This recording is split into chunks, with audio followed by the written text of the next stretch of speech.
Good morning, students. In this e-class of BA Part 3rd, Paper 1st, English Literature of BNT Government Arts College, Chemanpura, we would continue with the poem Ulysses.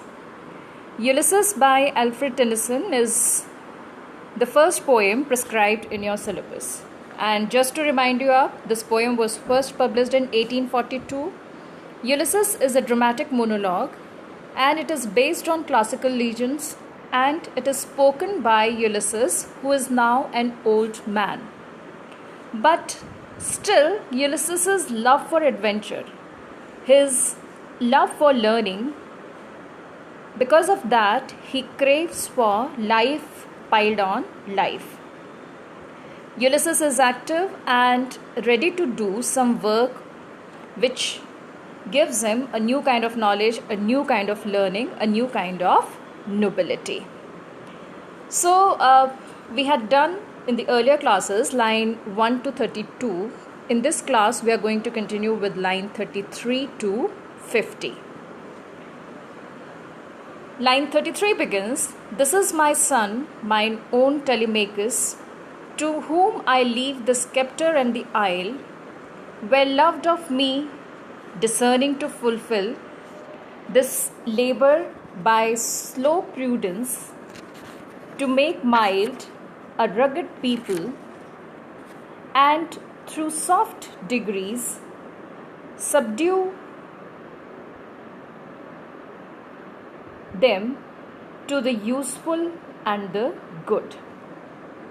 So he's saying that means for me, these adventurers, these wanderings, they are very important, and every hour that is now left for me, because now I'm an old man, I would be utilizing, I try to utilize this time for bringing up or for gaining fresh knowledge and new experience. Now, because at this stage he is the king of Ithaca, so he is saying, that means he's saying that in his absence, who is going to take over the charge of this kingdom? And for this, he considers his son Telemachus an appropriate heir. So he is saying that this is my son, mine own Telemachus, means he is my own son, and his name is Telemachus, to whom I leave this sceptre and the isle. And sceptre is a ceremonial staff that symbolizes authority. So Ulysses indicates that my son is fit enough to hold the sceptre and to rule over this island Ithaca. Well loved of me means I love him greatly. He deserves my love. Discerning to fulfill this labor. And what is this labor? This labor is the charge of kingship. So Ulysses indicates that his son is fit enough to perform the duties of kingship, which is going to vacate. And Telemachus, he says that he is wise, he is clever, he is appropriate, he is fit enough, to whom he can discharge the responsibilities, or to whom he can hand over the responsibilities of his kingship. So he is saying that means he is discerning. He has intelligence enough to fulfill this labor. And what is the labor? The labor of holding up the position of a king. By slow prudence, to make mild a rugged people. And he is saying that he has prudence, he has worldly wisdom, through which he can civilize these people, these rugged people, these rough people, these uncivilized subjects of Ithaca, and through soft degrees subdue them to the useful and the good. Now he is saying that Telemachus, he knows that how he can subdue them, how he can actually tame them, how he can actually manage them to be useful and good for the sake of Ithaca. So he is saying that Telemachus will slowly, and he is gradually going to introduce measures which is going to civilize his savage subjects and direct their energies into something useful, into something good, which would be beneficial for Ithaca. In line 39 to 43, he says, most blameless is he. Now again, the center is upon Telemachus. Centered in the sphere of common duties, decent not to fail in offices of tenderness, and pay meet adoration to my household gods. When I am gone, he works his work, I mine. So, most blameless is he. Now he is saying, means continuing with the characterization of Telemachus. When he is describing Telemachus, he is saying that why he is fit enough to be the ruler of Ithaca. He says that Telemachus is a worthy young man. Means he is blameless. He is having no weakness. He is having no faults into his character.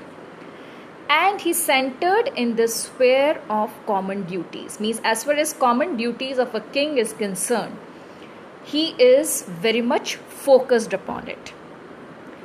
And decent not to fail in offices of tenderness. Means as a king, he ought to be kind. He ought to be understanding of the sufferings of the people. And he would never fail in his duties of his concern about the people of Ithaca. And pay meet adoration to my household gods. Meet here means appropriate. Means he actually pays appropriate respect to the elders and to the god. So he is not haughty, he is not proud.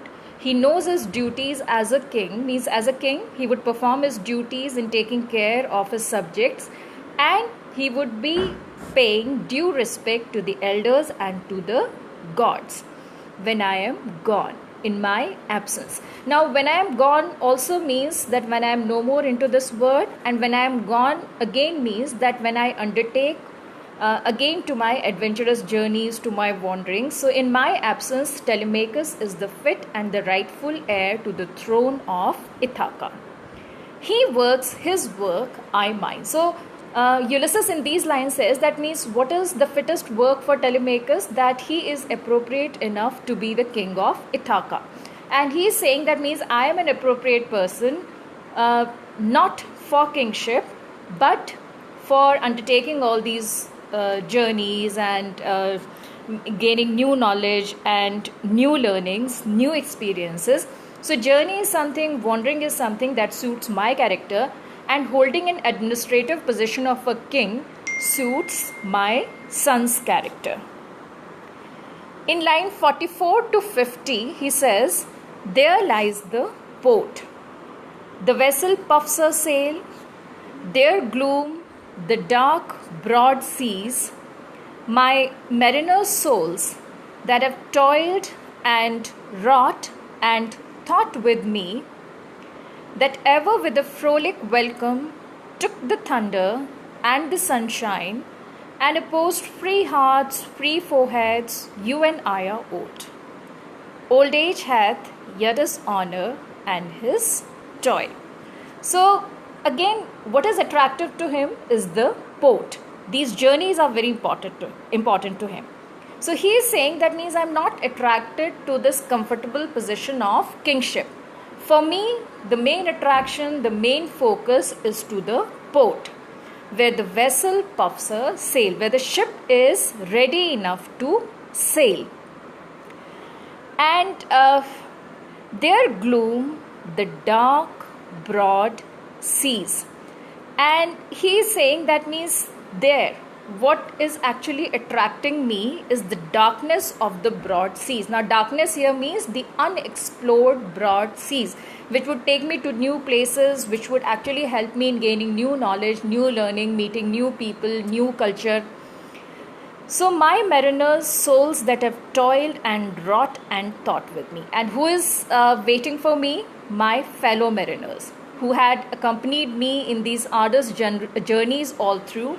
They would be my followers, they would be my friends, they would be my company in undertaking all these journeys. That ever with a frolic welcome took the thunder and the sunshine. And what kind of journeys we are undertaking? Sometimes these journeys are comfortable, means for the sunshine, and sometimes they are thunderous, means sometimes they are full of struggle. So he is saying that means I, along with my fellow travelers, with my fellow mariners, would be undertaking these journeys, which would sometimes be comfortable and sometimes they would be uncomfortable. And opposed free hearts, free foreheads. And he's saying that means, in that sense, we opposed free hearts and free foreheads. And in that senses, we have sometimes applied our own intelligence and we were welcomed by free hearts in those places. You and I are old. Now here the conversation shifts over to other mariners, and he is saying that as means you actually belong to the same age group as me. So both of us, we are old. Old age hath yet his honor and his toil. And he is saying that means old age, it brings its own honor and its own toil. Means old age, because of the age, people are respected. But that does not really mean that old age does not bring responsibilities. Now he means to say is that life does not stop at growing old age. A man has his own responsibility when he is old. So in that sense, he says that means to my last breath, I would like to continue the work that is given to me for the exploration, for undertaking, for new journeys, new places, new tasks, and wandering over to new lands, which would enrich to my experience as an old man.